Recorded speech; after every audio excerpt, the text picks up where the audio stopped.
Most AI tools can give you answers, but not all of them understand your business. Hey, it's Willis, and today we're looking at why Copilot works differently when it comes to day-to-day business productivity. Hot versus cold AI. Here's a simple way to think about it. Most LLMs are cold. They give smart answers, but they don't know your business. Copilot is hot because it is grounded in your real data, your emails, your files, your meetings. It's not just generating responses, it's responding with context, built into your Microsoft environment. Another huge difference, integration.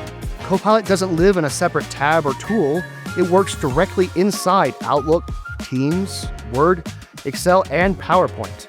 That means less app switching, faster workflows, and AI that actually fits how your team already works. No retraining, no disruption, just smarter work. Why this matters for business. Choosing Copilot isn't just choosing an AI model.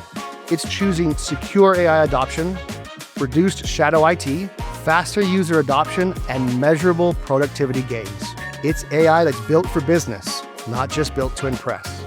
So, while other LLMs might be powerful, Copilot is practical, secure, and ready for the real world.